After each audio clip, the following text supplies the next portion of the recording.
Hi, I'm Jay Plyber, and I'll be bringing you through this week's top stories from around Columbus. Amazon plans to install over 200 fuel cells at its facility off Scioto Darby Creek Road in Hilliard. However, residents are worried about what the fuel cells could mean for their neighborhood. And if you think your phone is ringing more than usual with spam calls, you're not alone. 1 in 3 Ohioans now receives a scam call every day, and officials are efforting ways to combat and protect consumers. Brutus Buckeye turns 60 this week. The Ohio State community came together to celebrate Brutus's birthday. The celebration was so big, in fact, it even broke a world record. Let's dive into these stories and more, making headlines around our city.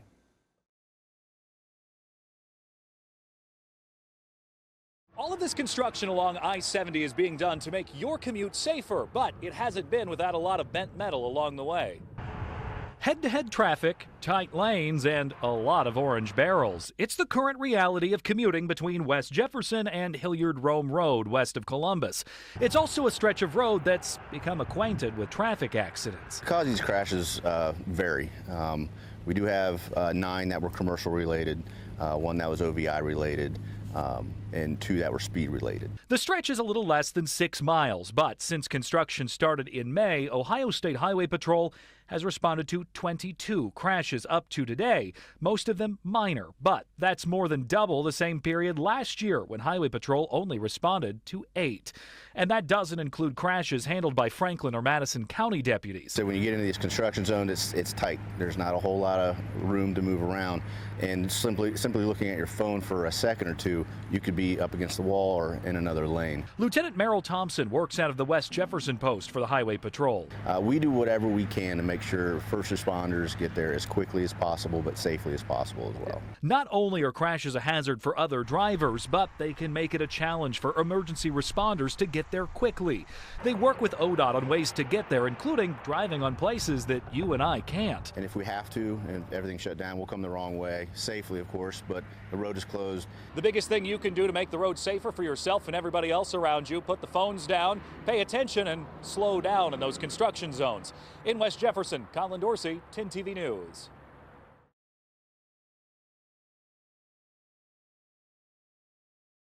The fire chief tells me if this levy does not pass, he's going to have to lay off 7 firefighters. He says that's a full staff at a time when the community is growing.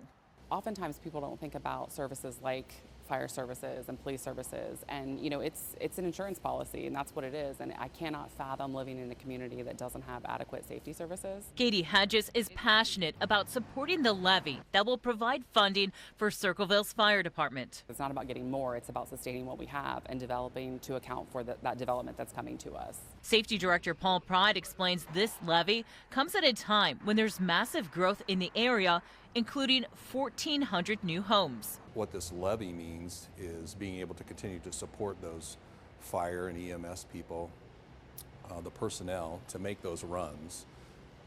Outside of having the personnel that we have now to be able to handle those runs, we're going to have to be dependent upon other agencies from other cities.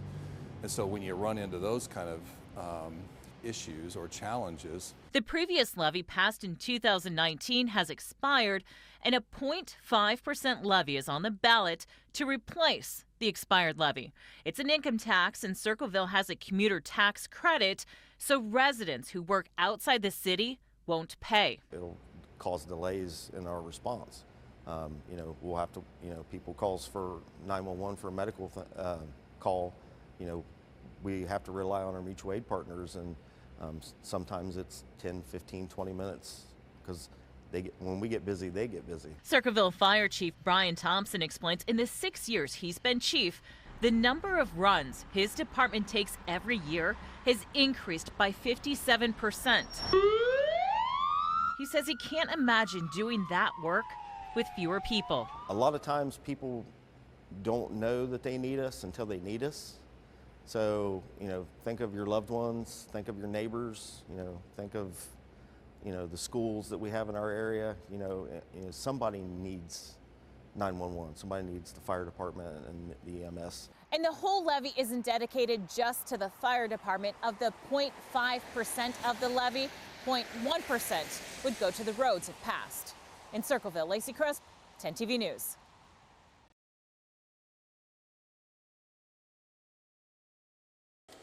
Through the whistles and wires, these simulators filling the engineering lab at Central Ohio Technical College help train the next generation of workers. This is something you can do long term. A task COTC President John Barry doesn't take lightly. We need to get the information out and get people in this pipeline as quickly as we can. Intel's arrival in Licking County has become a blueprint, a pilot program that's taught COTC how to quickly build and accelerate training programs to meet the workforce demands of a major manufacturer. We had to create 4 new courses within our engineering dynamic for them to be able to produce semiconductor components. Now with the weapons defense company Anduril just 9 months away from opening its Arsenal 1 facility near Rickenbacker Airport.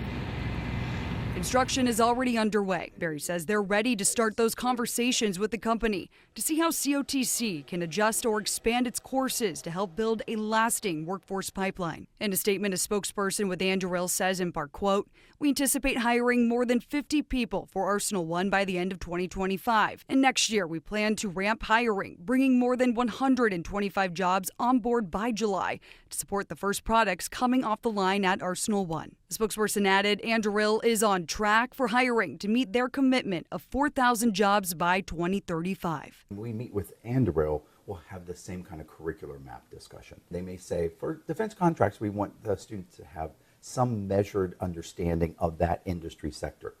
We want you to design some sort of course for that. We can do that, and we can do that quickly.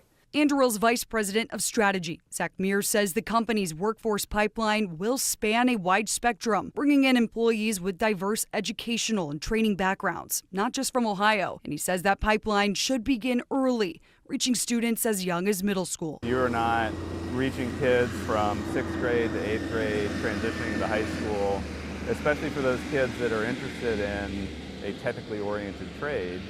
You lose that interest and that ability to then pursue that certification that is ultimately going to pull them into this campus behind us. Right now, COTC offers 3 engineering paths: general, electrical, and semiconductor. They're eager to add more. COTC says they hope to be meeting with Anduril in the next 3 weeks so they can start planning and designing accelerated courses to help meet their needs in the next year. Reporting in Newark, Bryn Caswell, 10 TV News.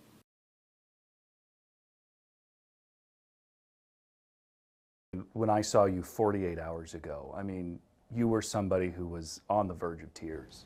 Yeah. Still am, because I'm a happy tears though. I really am.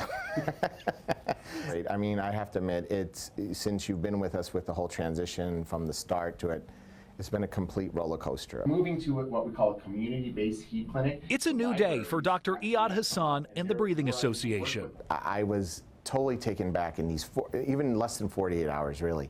The amount of community response we got. I mean, I can proudly say that the community really stepped up. We had close to $4,000 in donations. The organization helping people keep the lights and gas turned on and take a better breath was faced with a monumental challenge. Dr. Hassan says 80% of their funding comes from the federal government for the Energy Assistance Program. The rest is made up through grants and local and state funding. That 80% stopped flowing when the government shut down earlier this month. As we saw, I was at the door telling people, I'm sorry I can't do anything for you, but today, completely different story. Dr. Hassan says our story helped gain enough attention to prompt community support and also deep conversations with the Ohio Department of Development. So what we were able to do is present what's needed to keep things going. And they were able to pretty much say, okay, we're going to be able to help you with this. And so ultimately, they really did step up. That extra boost in money means their doors are back open. More than 30 staff members were called back from furlough today in training, just in time to get ready to assist people needing help covering their utilities as the temperatures drop. We're blessed to have a community that believes in us and supports us, but most of all, I will pledge to you, we will continue to care about every breath our community takes. And for them, they can stop holding their breath for what's next. Colin Dorsey, 10 TV News.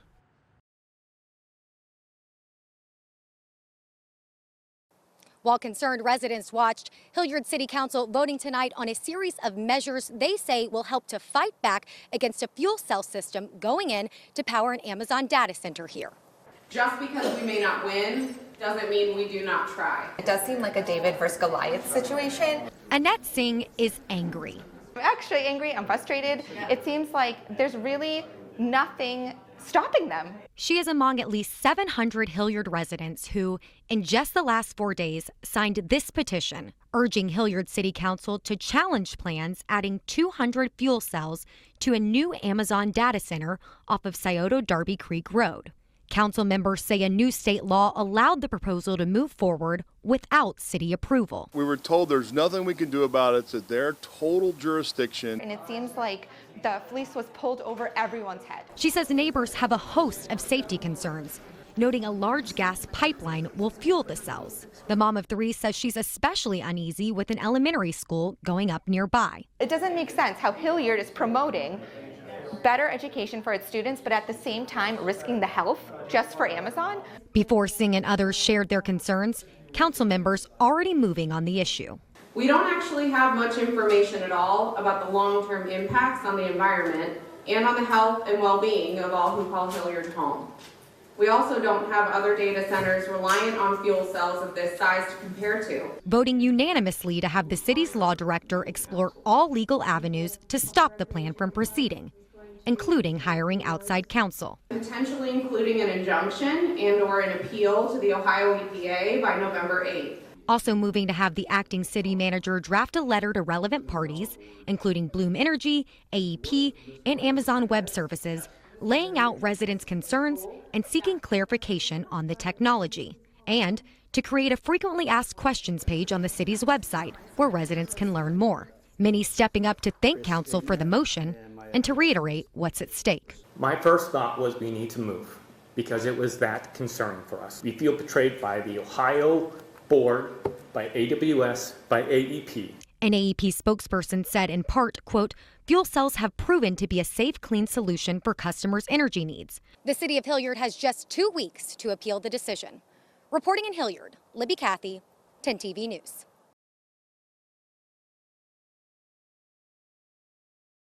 When the 2 Mifflin Township police officers were shot, that accounted for 40% of this police department. Well, the Franklin County Sheriff's Office and other local departments helped cover this area as those deputies recovered. Well, now in an email from the Sheriff's Office to deputies, they will no longer post overtime to help cover Mifflin Township. They have stepped up and protected the unincorporated area. Mifflin Township trustee Kevin Cavanier says he greatly appreciates the support his officers have received since May 28th, when Devontae Dixon allegedly shot 2 Mifflin Township officers. Both officers have since returned to duty. One's on light duty because of the extent of his injuries. This has cost the Sheriff Department many hours of overtime. This is why we are asking the unincorporated area of Mifflin Township to pass the police levy on November 4th. This will be able to give you the protection you want and deserve. The Sheriff's Department has stated they will no longer keep a car in the unincorporated area. This will also cause your response time to greatly increase. In an email 10TV obtained through a public records request dated September 29th, Franklin County Sheriff's Office Major Carl Hickey wrote to patrol staff changes in how the office handles calls from Mifflin Township, writing, do not take unnecessary risks in your response to Mifflin Township runs. Do not drive recklessly or at high speeds in an effort to quickly respond to calls within Mifflin Township. We will get there when we can. Right now, there's no third shift Mifflin Township officers on duty. We are responding to emergencies in the township. And if it's a non-emergency call, we're advising those residents that they would have to call back. The email to patrol continued to say, the reality of the situation is this. The Mifflin Township trustees and administration are not taking their lack of staffing seriously, and their solution is to take advantage of the Sheriff's Office to make up for their inattention. Franklin County Sheriff's Office Chief Deputy Jim Gilbert says he too has a budget to balance and has to cover the whole county. Do you think that email was professional?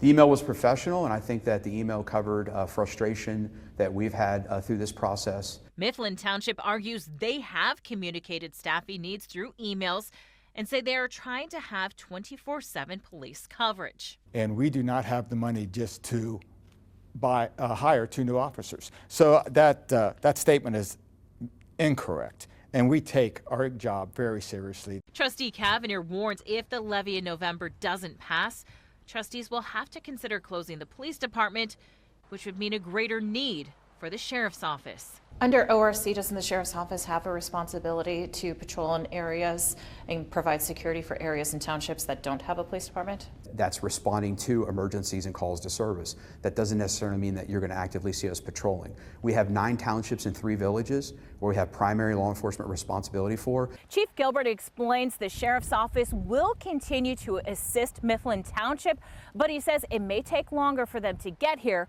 from other parts of the county. In Mifflin Township, Lacey Crisp, 10 TV News.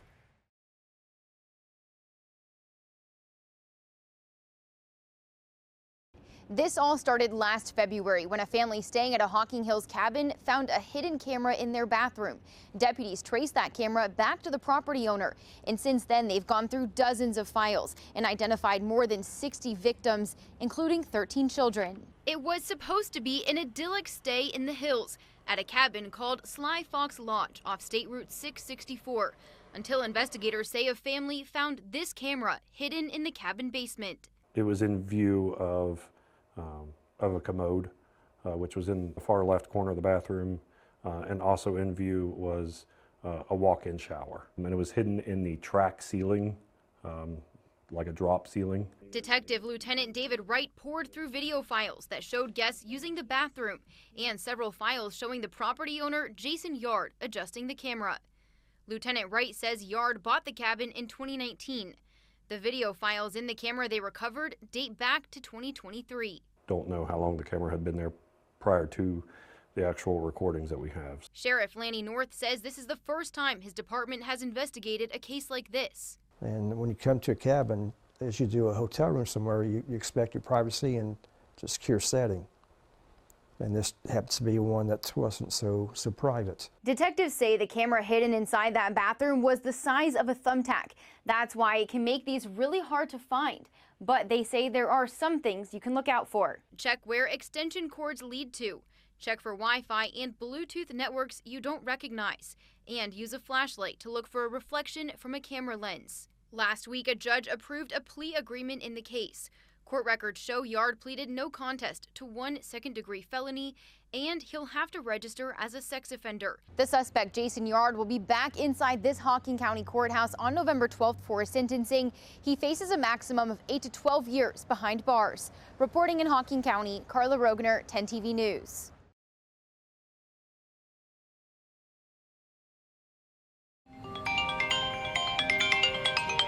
It's happened to nearly all of us.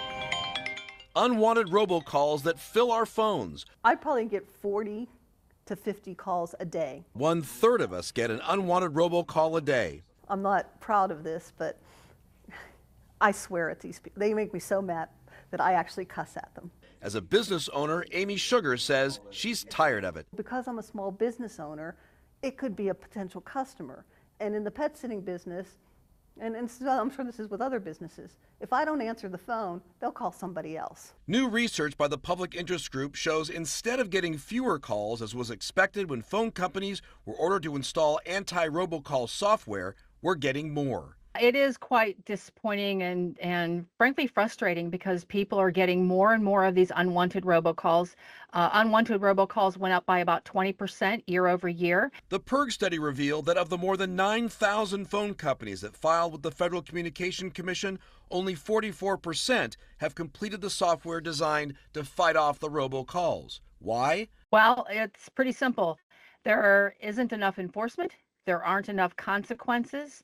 The phone companies could actually do even more than what is required by the law, but they don't want to right now. There's a reason for concern, according to the report. Victims of scam calls lost an average of more than $3,000. Victims of scam texts lost an average of more than $1,400. So what should you do to avoid becoming the next victim? If you get a call that you were not expecting, do not give them any personal information. Do not give them any payment information. If it's unexpected, it's bad. And if the caller sounds legit, experts say check it out. If it supposedly is Amazon calling, log into your Amazon account. You know, if it's your utility provider, look up the phone number for your utility. They're not going to shut your electric bill off if you don't pay, or your electric off if you don't pay your bill in the next hour. That's how the bad guys win.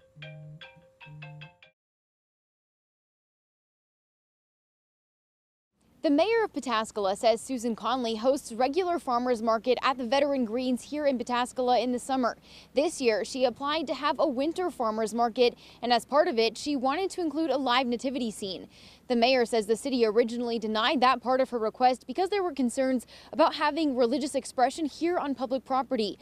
But now he says after reviewing some of their policies, they're going to allow her to do so. For years, Susan Conley has hosted live nativity scenes like this in Pataskala, always on private property. When she applied to host this year's during a winter farmers market on city land, Pataskala said no. We just said, hey, you know what, staying with our normal policy of, not mixing religion on city property, your permit's approved, but you can't do the nativity scene. You'll have to find another location. That's when Susan contacted attorneys who sent this demand letter, telling Pataskala city leaders to change course or she would need to sue. This is a traditional public forum. The city allows other types of public expression to occur on this green space. And so to target religious expression, being this nativity scene, is blatantly unconstitutional. Gubernatorial candidate Vivek Ramaswamy posted on X to share his support for the nativity scene, calling the denial a First Amendment violation, and said it has a chilling effect on all religious faiths. Mayor Compton says Vivek Ramaswamy posted the tweet without calling his office. At that level, I would have expected their camp or himself to reach out to me and say, what's the other side of this story, so I can find out what's going on here before I make a statement. Mayor Compton says today he and the city's law director found a solution. So you'll allow the religious expression on city property as long as it's clear that it's not sponsored by the city? That is correct. After speaking with the mayor, Ramaswamy updated his post, thanking the city for coming to a resolution. The mayor tells us he also apologized for not calling before that first post. The city of Pataskala is now finalizing their permits for Susan to host her nativity scene. As long as she is able to host the live nativity scene, just as she has done in the past, that would be the resolution that we were looking for. Reporting in Pataskala, Carla Rogner, 10 TV News.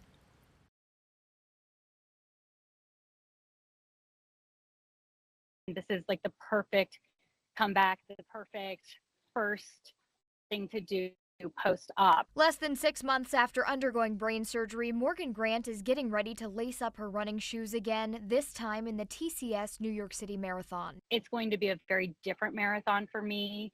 It's going to be a slow one. It's going to be a lot of listening to what I need when I need it, and really just enjoying it for what it is and all that my body has been through in the past, 10 months. The mother from Galena says she was training for the Boston Marathon earlier this year and started experiencing intense facial pain, which she first thought was a sinus infection. It eventually pretty much made me bedridden for days upon days. I was no longer a functioning human just because the pain in my face and my head and in my neck had pretty much debilitated me. She says after about 2 months of doctor's appointments, she was diagnosed with a Chiari malformation. According to the Cleveland Clinic, a Chiari malformation is a skull abnormality that causes part of the brain to move into the spinal canal.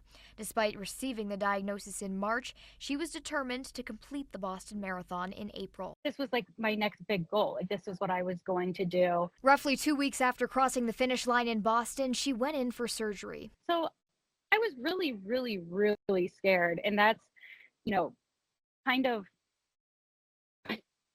why I needed the New York Marathon, or pretty much anything after. I was really searching for something to give me hope. This weekend, she's running with the Brain Injury Association of New York team in her first marathon post-op. How are you feeling heading into the weekend? I'm trying to be as optimistic as possible. I'm nervous. Catherine Simon, 10 TV News.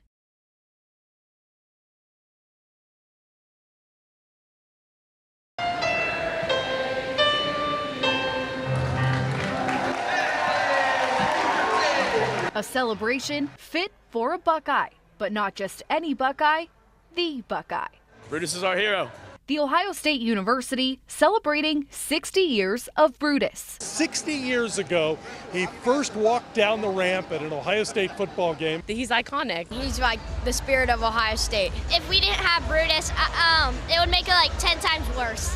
He's been there through the highs, he's been there through the lows. But it hasn't always been a he behind the costume. Sandy Foreman was the first female Brutus in 1977. The athletics department called me and said, would you be Brutus? So I jumped at it. Brutus's look has evolved over the years, and in the 70s, Foreman had her work cut out for her.